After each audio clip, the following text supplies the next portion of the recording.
Hello guys, I am Mr.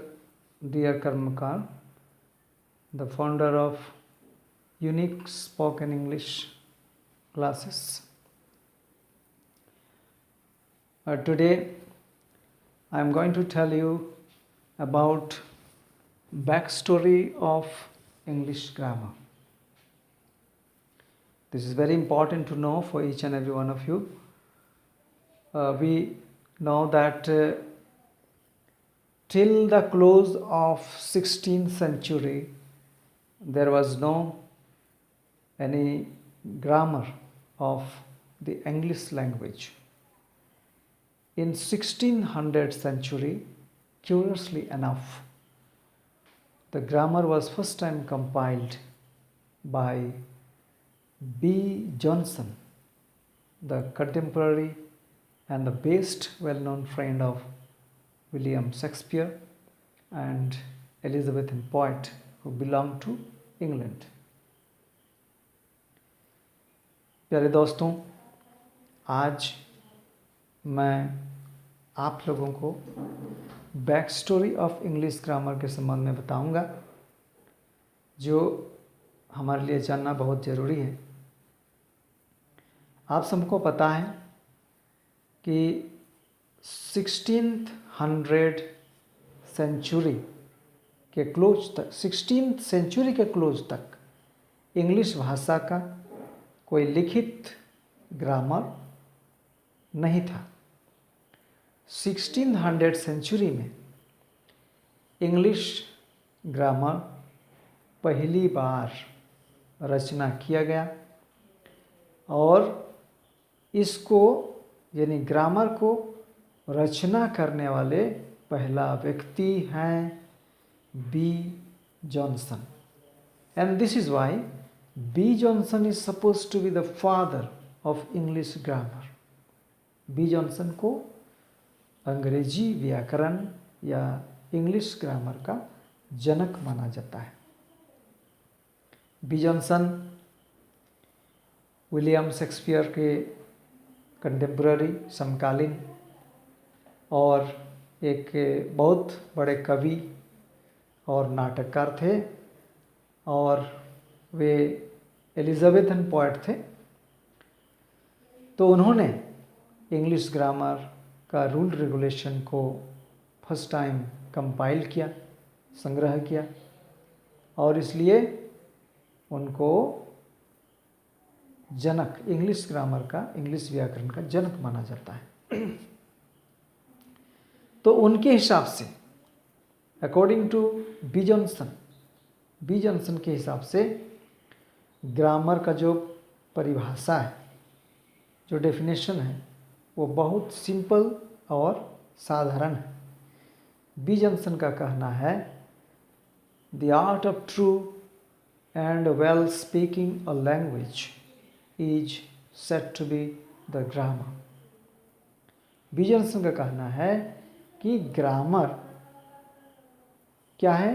एक true art है, एक सही या सच्ची कला है, जिस कला के जरिए हम भाषा को शुद्ध रूप से सही ढंग से कह सकते हैं। ठीक, ये जो डेफिनेशन उन्होंने दिया है ये बहुत साधारण है और वास्तव में ऐसा ही है, ये बिल्कुल सही है। बी जॉनसन ग्रामर को जब पहली बार बनाए, when he made grammar first time,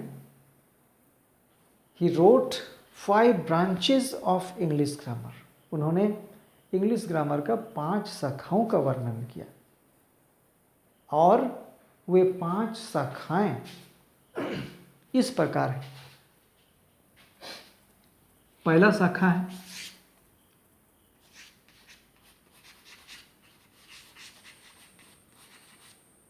orthography. The first branch according to B Johnson is orthography. Second one is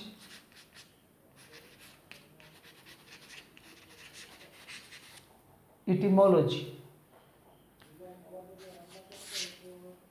third branch syntax. Fourth branch is prosody, and fifth and final branch is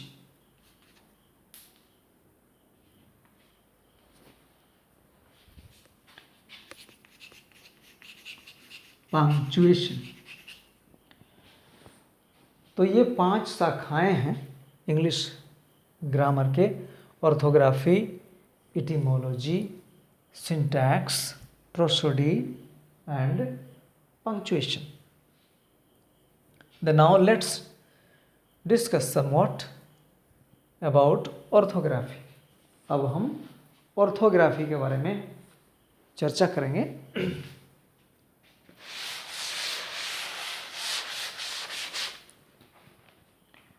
Orthography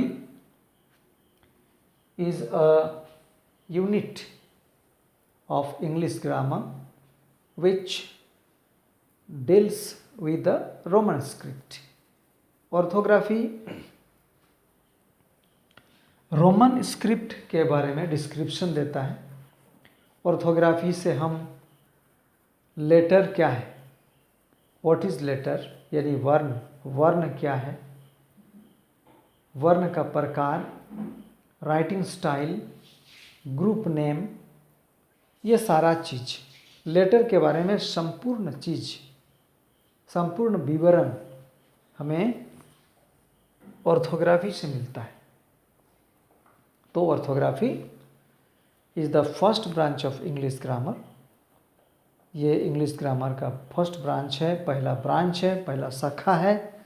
इस शाखा से हम letters के बारे में पूर्ण विवरण प्राप्त करते हैं. अब देखिए लेटर्स का क्लासिफिकेशन, जैसे हम सब जानते हैं, all of you know, there are 26 letters in English grammar, and these 26 letters have been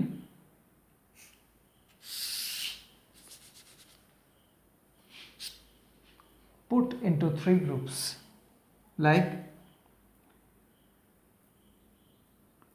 some letters out of 26 are vowels.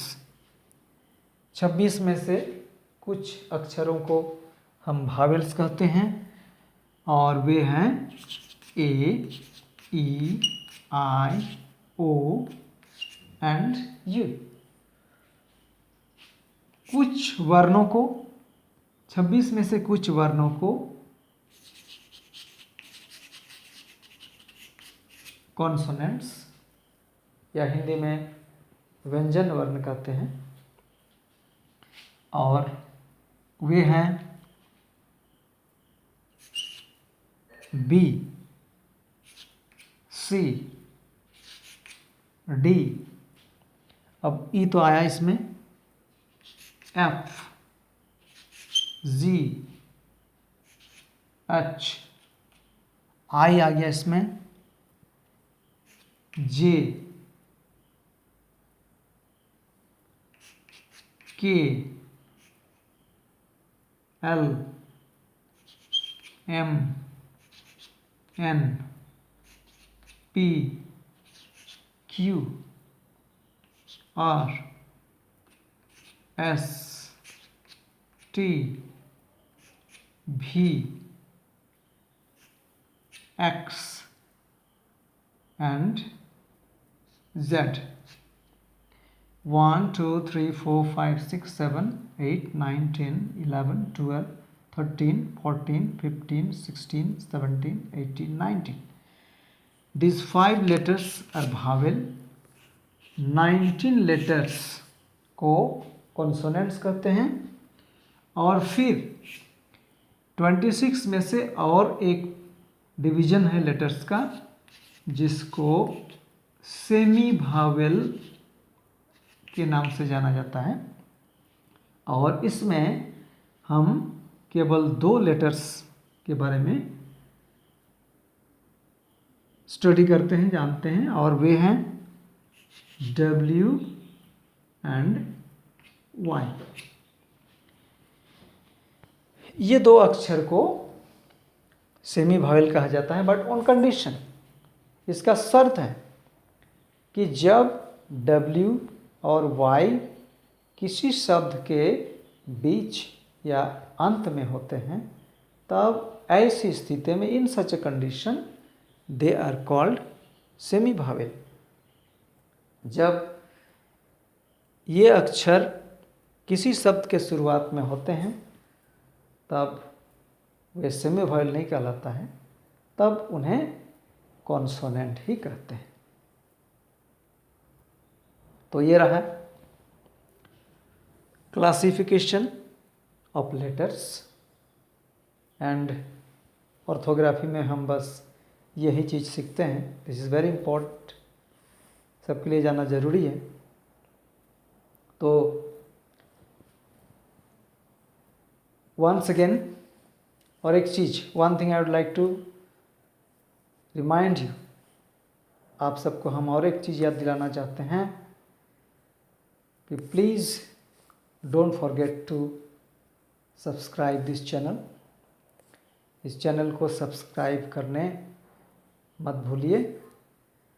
Support this channel by subscribing, और चैनल सब्सक्राइब करते समय बेल आइकॉन अवश्य click करें ताकि आपको अगला notification मिलते रहे। तो फिर अगला क्लास में और अच्छी अच्छी चीज़ें मैं आप सबों के सामने प्रस्तुत करूँगा। आज बस इतना ही। Thank you.